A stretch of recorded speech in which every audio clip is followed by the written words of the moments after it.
Beautiful. We are live. Chris, Belinda, Awesome. welcome to Member Spotlight. Thank Hi, you. mate. Thank Very you. excited to be here. So my first question, and I'm going to start with you, Belinda, and today I thought I'd actually work backwards. Now, if you could say to where you are today, because you've been on the journey with me right from the very start when we started Let It In, Yes. which has been over 12 months. And if you could look back upon the Belinda of 12 months ago or just before when you reached out to join Let It In, how much of a change do you think there's been in that time for yourself personally? Well, I wouldn't be sitting here talking to you on a Facebook Live, that's for sure. I was talking to Hannah about it last night. If you'd asked me to do this when I first started, I would have absolutely freaked out. I would have said no. And then if you'd made me do it, I would have spent the whole weekend stressing. I would have made you tell me what you were going to ask me so I could plan and prepare, and I just would have done everything I could to try and, make it perfect. Whereas now I don't even care. Just, log on, answer the questions, talk about whatever feels right. So it's just so completely different. Like, I started this to help with my stress levels because I was told that my stress levels were making me sick. I've just really relaxed, so much less need to control everything, and just like to, just roll with it and just let things that would have in the past really, really bothered me. I would have spent ages, ruminating over them or thinking about what was going to happen or, planning for 1,000 contingencies. Now I just kind of deal with it. Amazing. And how freeing does that feel to be able to, just let that stuff go? Because that's the day-to-day stuff, right? That can happen consistently. Oh, it was continuous. It was, absolutely continuous. And I remember when I was first told that I should start meditating as a way to control my stress levels, and I thought to myself, I can't. You may as well ask me to stop breathing as ask me to stop thinking. It's going to be impossible for me to stop thinking. But it hasn't been. It's been a gradual thing, but so freeing because that takes up so much mental energy. Yeah. And the vast majority of it is a complete waste. Those things don't happen, or what you think is going to happen doesn't come to pass, or, it just didn't need to be done. And it was so tiring. Okay, I can imagine. Amazing. And what about you, Chris? Like, you've been now with us. When did you join? 6 months ago, 7 months ago, 8 months ago? Yeah, August. Yeah, it was I think it was the end of August for me. So I suppose for me, May, I had a full mental breakdown of work, and I didn't know where I was going. Didn't know where I was going, and it was just that Belinda had been doing your work. She basically said, okay, get in, start meditating. And I had no idea what meditating was.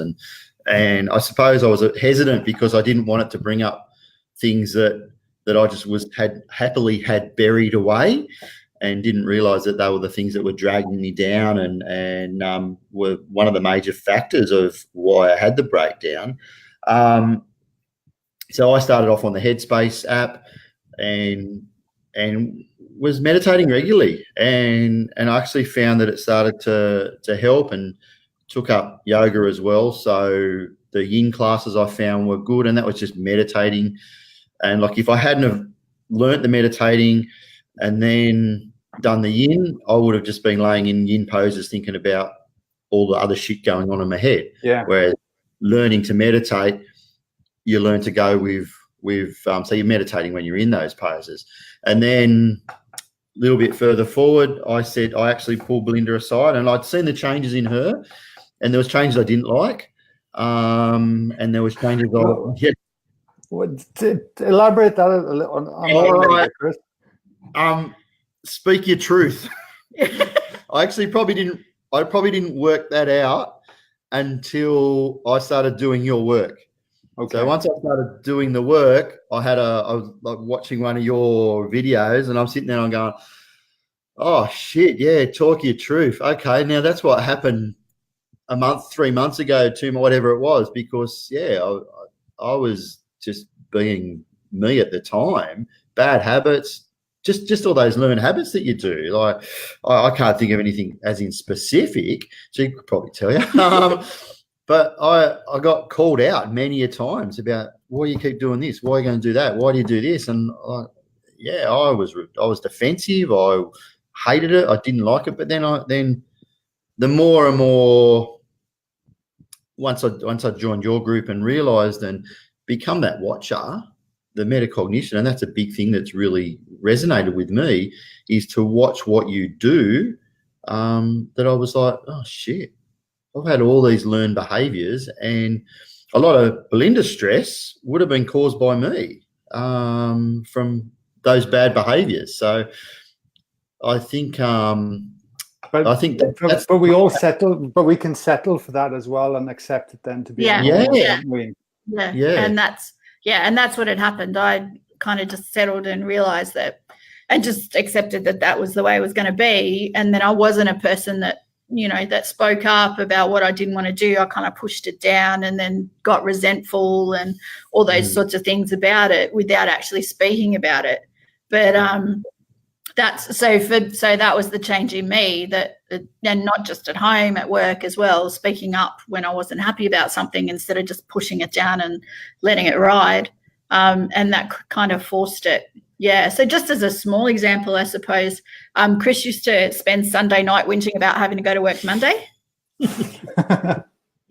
And he'd drag us all down on a Sunday night because he'd spend the whole night whinging that he had to go to work in the morning. Mm-hmm. So, I just said, why are you doing this? You're wasting your Sunday night by complaining about tomorrow. Just worry about tomorrow and just enjoy tonight. So, that was a really small thing that I kind of called him on that. Yeah, beautiful. Yeah. I think one of the things that came up, and it came up in the Camden workshop when we were all there, and it's come up several times since, and I'd really love to inject your guys' opinion on this, is because there's normally 1 out of 2 of the relationships come to my workshop, and then by the end of it, there's almost a bit of there's a lot of fear, resistance, and terror as well, because it's like, great, if I'm going to go on this journey and my partner's not on board with me, or thinks I'm losing the plot slowly, how do I do this? I know this information, but then how do I apply it in my life? I've got children, I've got a husband, or whatever it might be, the reasons. Like, how did you find that, and what would your advice be to other couples from your journey? My advice would absolutely be to live it. Don't tell them what to do. Don't tell them how they should live. And that's with your partner and your children and anyone else in your family, really. You can't go around saying you have to meditate. It's going to make you feel amazing. But if you do the work, make the changes, and you live it, people will see that you're changing. And if people are ready to find out what it is, then they'll ask you, or they'll notice, or if they know, they'll go, okay, yep. But if they don't know, then they might ask you and say, what have you been doing? You're looking great, or whatever. So, my advice is absolutely, and it's really hard. It is really, really hard, because when you're in a relationship, you're locked in this kind of co thing. So when you start to change, they feel threatened. As much as you're threatened by your uncertainty, they're threatened by your change. So it is really, really hard, and you've just got to turn up and keep moving and just live it. Don't try to tell them that the way they're living is not right, because if you get someone's back up and make them defensive, you'll never change them. They'll never change. They have to see and understand it for themselves. And ultimately, it's only our perception of what's right anyway. At the end of the day, isn't it? That's right. Yeah. And what about for you, Chris? I totally agree with the way Belinda's put it. And I suppose you can use that whole analogy as you can lead a horse to water, but you can't always make it drink. If the horse is thirsty, you'll have a drink. If the horse doesn't want the water, they won't. So we need to see. So that's what I saw. I saw these changes in Belinda. And I suppose the big things was Belinda wasn't coming home cranky. Belinda wasn't coming home going, I hate my job. They're all idiots. She does that still sometimes, but that's all right. Everybody does. Everyone does that at times. But you can just see the huge change in her. And one of the big things I saw was she wasn't getting sick as much. So she was going to work and coming home, but she was refreshed. So and that was, for me, was the big thing, because I know that when she took on your work and the meditation, that she was told that she'd have to give up a job because of the stress level. So I saw those changes, and then, like, I know we were like this. She was going uphill and I'm coming downhill, and we were getting further and further apart. And like there was times that our relationship was struggling as well. So I needed to see, and I did see what she was doing was really helping her. And it came to that point in my development that I was like, well, I need this help as well. So, and I suppose one of the big wow moments for me, and Matt would love this, one of the big wow moments for me was I'd been doing yoga for a month, and that was cool. That was good. That was settling me down. Then I did one of Matt Omo's workshops, and I walked out of there and I just went, this stuff is mad. All right, I want to get into this meditation shit and go, this is game-changing business. And like, I'll tell you now, it is, because I've been meditating absolutely regular, once to twice a day, since I started doing your program. So there's not too many days that go that I don't meditate. Amazing. But it's actually trying to get people to break down all their belief systems that are going on subconsciously. There's a lot going on without even the analytical mind kicking into place, and to get to the point where you trust it enough to sit in that process and start to follow it, and as a couple, if you're on board together, it's phenomenal, because then you can really feed off each other and keep inspiring each other, as well as then leveraging the community within Let It In and so forth, and get some real momentum.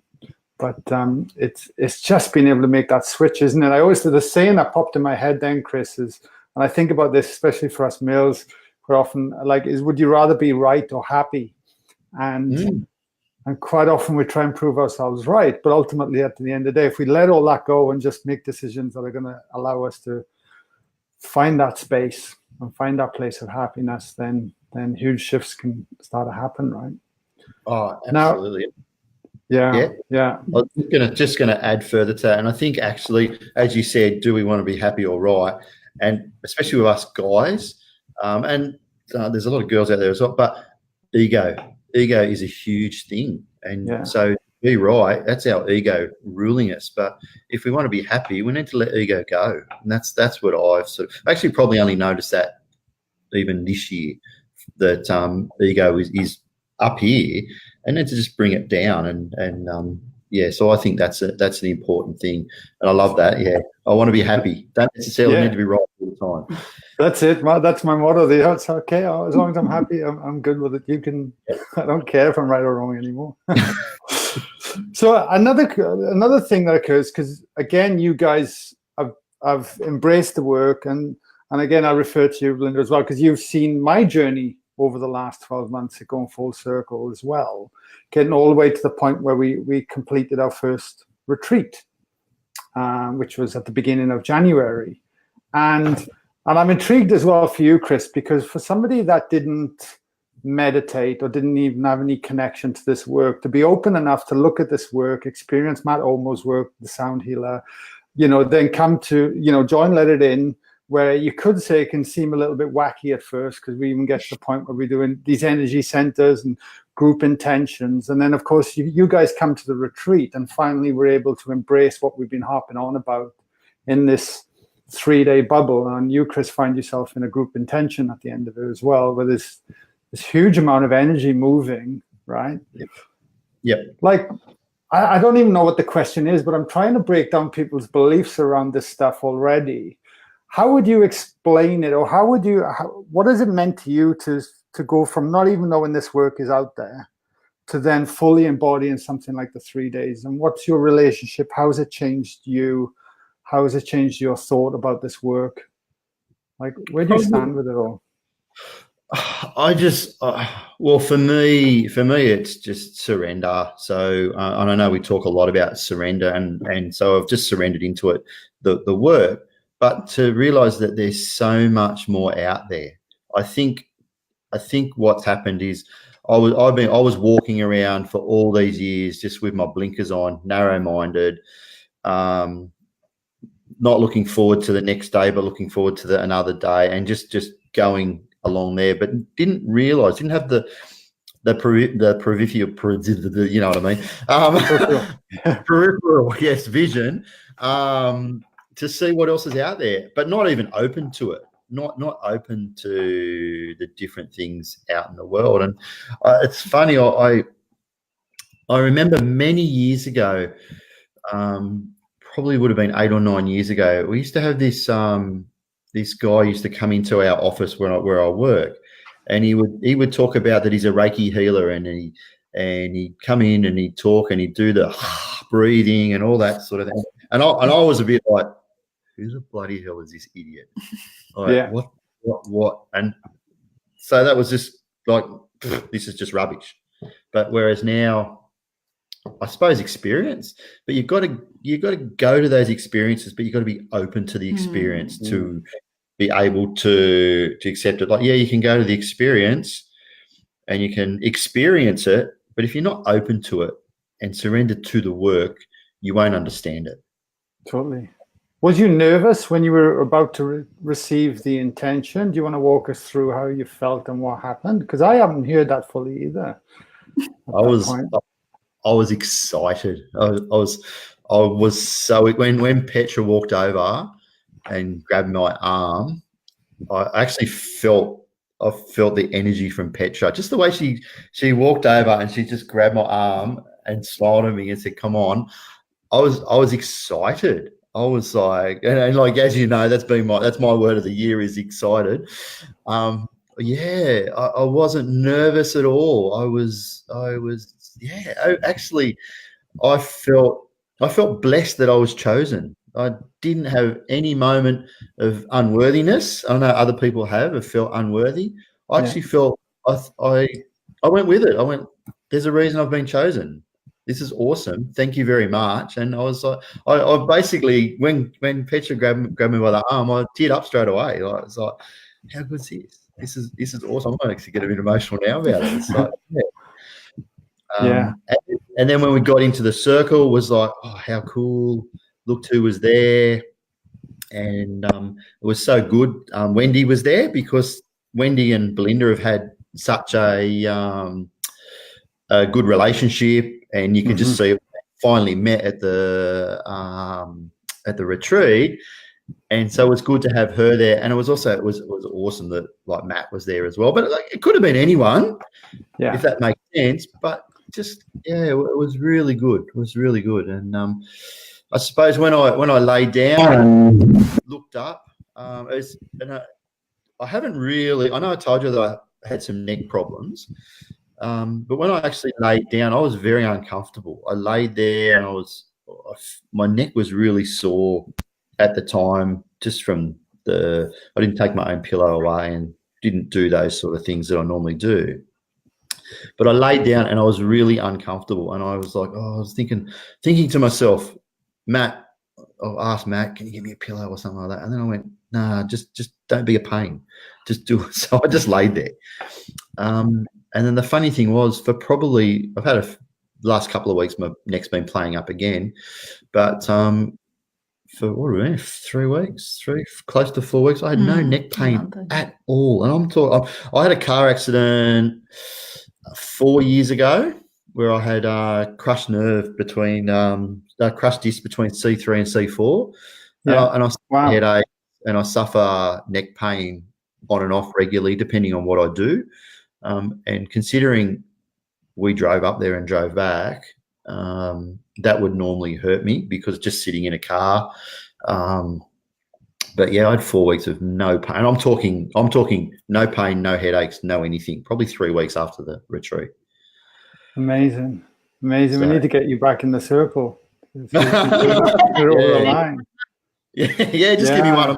Right? But it's interesting, right, to know that, that everyone, if they're open enough and willing to step in and lean in and confront themselves and start learning how to work with this work and actually allow that energy to start to flow, how much that energy can then start to influence somebody else and create, certain amount of healing around it and affect it that way. Because you mentioned something about the trauma as well when you left.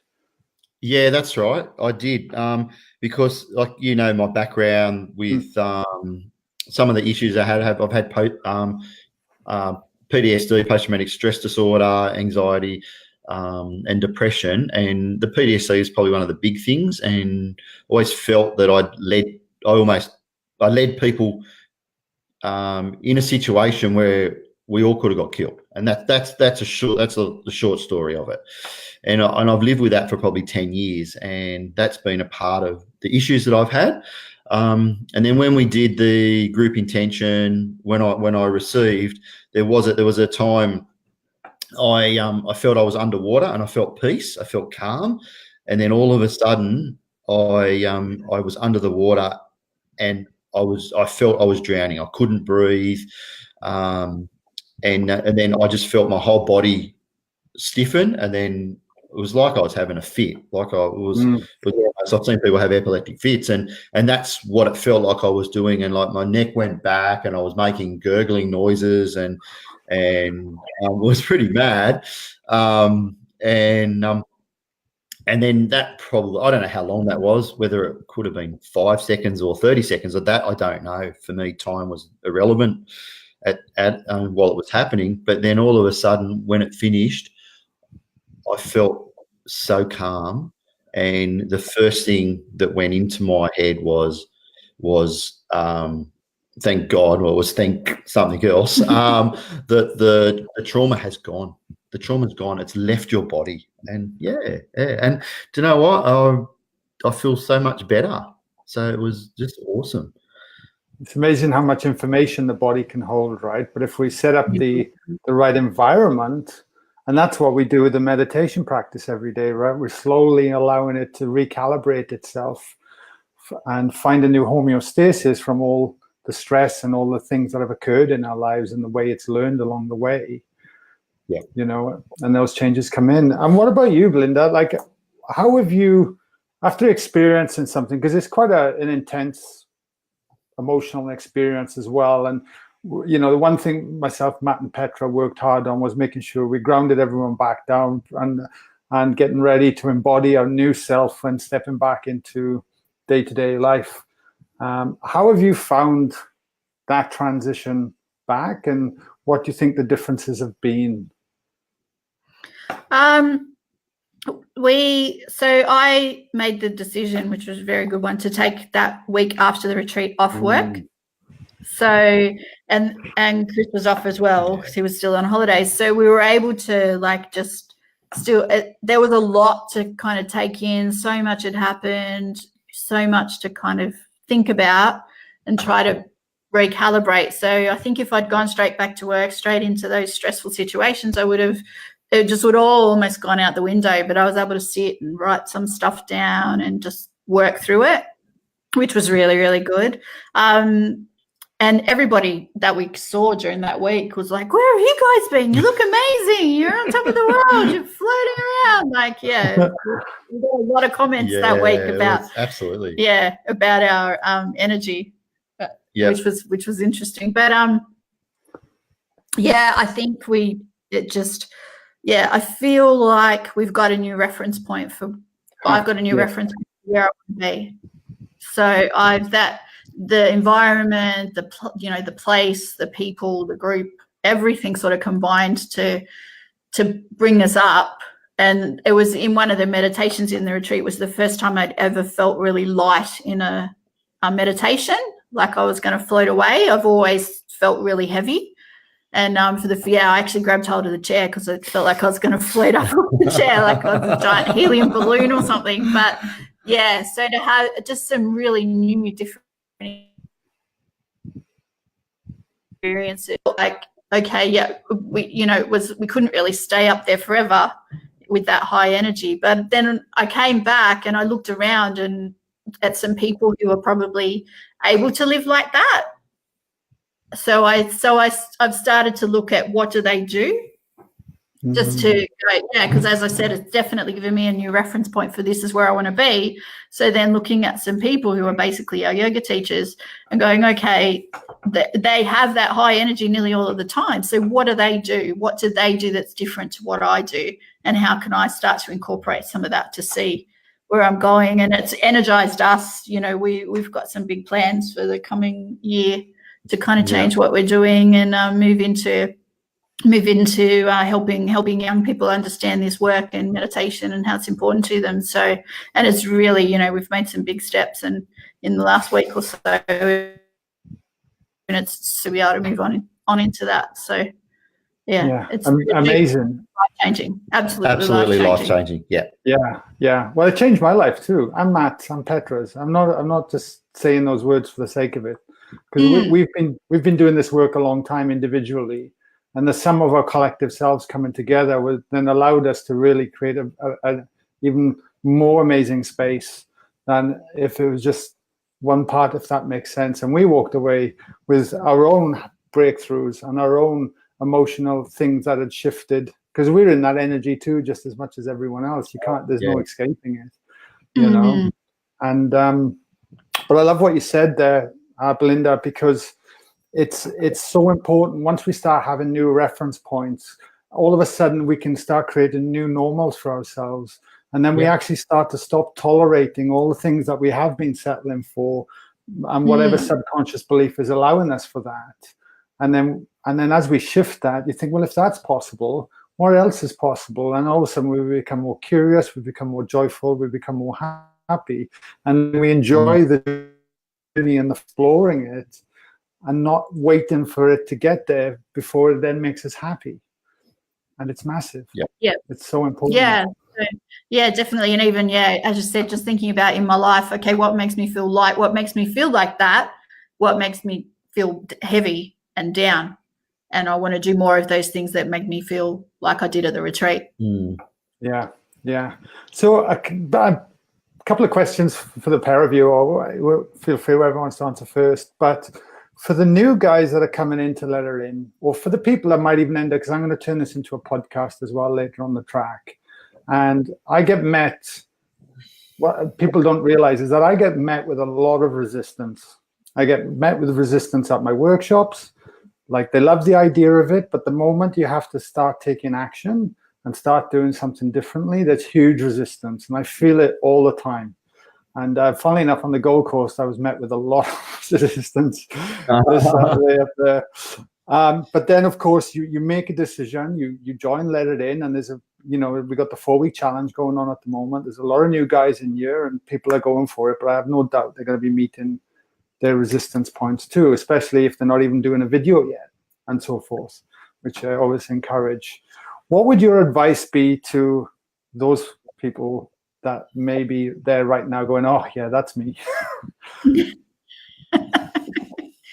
you want me to start? Well, it doesn't matter. Well, look, I would say that you'd need to do it. Like, it's all like the work that you've got and the 4-week program.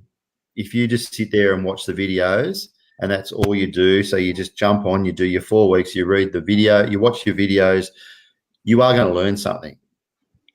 Are you going to change? Maybe. Not definitely, but maybe. But if you get in, you do your live, you get out of your comfort zone, you do your something new 1 or 2 times a day, that'll change. That's going to change those pathways. You're going to make changes in your life. So you need to get yourself out of the comfort zone. Of course, we put ourselves in a comfort zone and we just go along with life. And if we don't get out of that comfort zone, we don't do the lives. And if whatever the blocks are, whether it's I don't like social media, or whether it's I'm scared to get on there, you need to do it. Honestly, I can't state any more highly that that's what you need to do. Get in, do the work, make the changes. So like this week, I think this week we've got to do things. We've got to do something we really love. Get and go and do something you really love, guys. Honestly, you got to ring someone or contact someone you haven't spoke to for a long time. But he will do it because it will make the changes. Because if you go, okay, oh no, I'm watching the videos, I'm doing all that, you're only halfway there, and halfway there just doesn't cope, doesn't cut it. That's and I would say it is hard, and it's meant to be hard. Yeah. And it's not going to all be pretty. And, you know, I talk about what makes me feel light, but in order to get to where we are, we've both individually and together had to go through a lot of hard work, and you have a lot of realizations that make you feel really uncomfortable and, you know, might make you angry with decisions that you've made or things that you've done, but you have to work through it. So just don't give up just because it gets hard, because that's actually when you're going to have the biggest breakthrough and the most, and get the most out of it. Yeah, beautiful. And you guys have been through. Oh, sorry, it broke up a little bit. That's all right. I was just going to say, everything's designed to, you know, every single one of those tasks is designed to help you. So, you know, make sure that you follow through and do it, and it will change your life. If you want to change your life, that's not an easy thing to do, and you've just got to. But this will work. This will do it if you're willing to commit to it and give it everything. And the question I also want to ask you guys as well is that you guys have been through a hell of a lot on your personal journeys. I know that, you know, you've experienced so much, you know, and had to really overcome certain elements to start to really to appreciate, you know, I just want people to appreciate where you're at now and how far you've come, right? Now, what would your advice be to someone else that's joined or is listening to this that is currently up against it? They might be depressed. They might be, I don't know, come out of a messy divorce, or they might have experienced grief, or they might have experienced some kind of trauma or something. I don't know. What would your advice be to them when they're sitting there in that dark place right now? It won't last forever. Will probably be my first piece of advice. It is more than possible to come out of it, and it will, you know, make you a better and a stronger person if you persevere and push through it. I think personally to get to that place is actually really good, because in my experience it made me so much more open, because I was there. I was like, I've got to. This isn't working and I have to do something else. And that might mean something completely different to what I've done in the past. So I think actually being right at that place it's not good. It doesn't feel good at the time. But when you look back, you go, well, actually, I knew that I had to make massive changes in my life.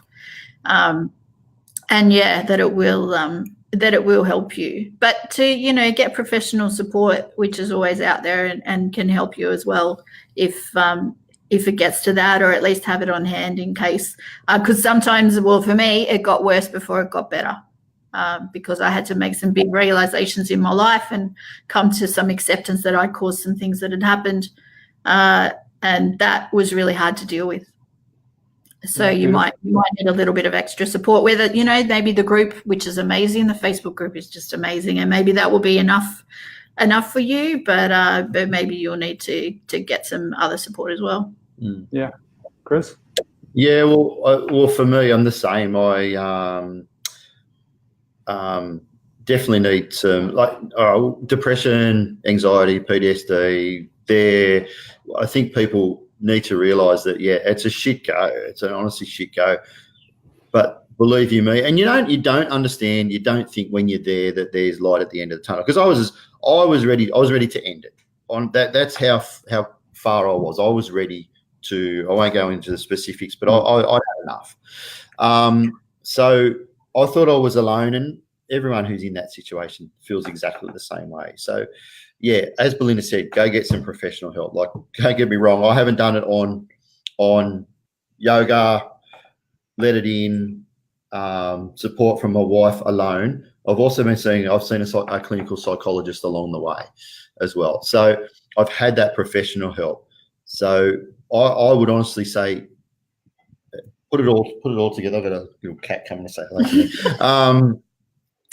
So all together, so holistically, really look after yourself. And I suppose another thing would be for anyone that is listening to this, as I said, have a go, jump in, go get some advice as well. Go see a psychologist, have a chat, but don't keep shopping. I think that's the problem. Is I think when people get to that stage, they shop. They go, okay, all right, I'll have a go at this. All right, I've done 4 weeks of Guy Lawrence's dingo. Oh yeah, there's a bit of interesting stuff there. All right, I'm going to go do 4 weeks of something else, and 4 weeks of something else, and 4 weeks of something else, and that's all they're going to do is keep shopping. But honestly, realistically, pretty much everything we go through yoga that Carl, our yoga teacher, is telling us is the same as what you're teaching. We're lucky we got it from both angles, but it's the same message. It's just change your thinking, change your thought process, get rid of that shit that's been buried away, piss that off so that you're not worrying about it anymore, so you don't think about it and it doesn't create those feelings. But at the end of the day, they're all talking the same language. That's the way I feel. That's my personal opinion. Yeah, beautiful. Yeah. And last question for you guys, and it's more probably for people listening to this on the podcast later. They're listening to this. They've been listening to my podcast for, say, 3 months. That's what I normally get. People just binge on my podcast. They're having an hour in whether they should actually let it in a go. They're sitting on a fence. What would you say to them? I'd say you've got nothing to lose. Yeah. I really would. Like it doesn't take up that much of your time. The more, like anything, the more you put into it, the more you'll get out of it. But in reality, it's easy to fit in if you make it a priority, and it will. You do it right, and it will change your life. Like if you're listening to your podcast, and obviously there are people that are interested in furthering their development, changing their life, and you might be amazed at what happens. Yeah, beautiful. Yeah, and further, further to that, I'll just sell you that Guy's actually in this. He's not in this to make money. Guy's in this because he's got a message, and he wants as many people to hear the message that he's got. And he's just a true down to earth, and he leads by his heart. So yeah, if anyone looks at it, and like I suppose I had thoughts of that in the initial, but if anyone looks and thinks, oh, it's just another money grabbing setup, far from it. This is a guy that's done the work himself, and he's just got a message to share. So get in and have a go, guys. Thank you for your kind words, guys. And is there anything else you'd like to add to anything before we wrap it up today? No, I think we've pretty much covered everything. I'd really encourage everyone that joins the group to get to the retreat, because absolutely. It really consolidates what you've learned. You get so much more out of it because you understand the work, and I just think make it happen. Yeah, I would second that biasly, but yes, 100%. Yeah. I would, and it's people are booking in. It's looking fantastic, and August the 22nd is going to be another ripping 3 days, and I can't wait till it comes. No, that's awesome. It doesn't work out for us, unfortunately. We'd love to go. That's all right. Yeah. Well, look, thank you so much for today, guys. I really appreciate it, and sharing so openly, and being a part of it, and actually being there for other people in the group and inspiring them too. It's just been amazing, and I honestly feel privileged to be part of it and part of the journey as well. So thank you, guys. No, thank you. We appreciate it. It's been great. Thank you. Thank you.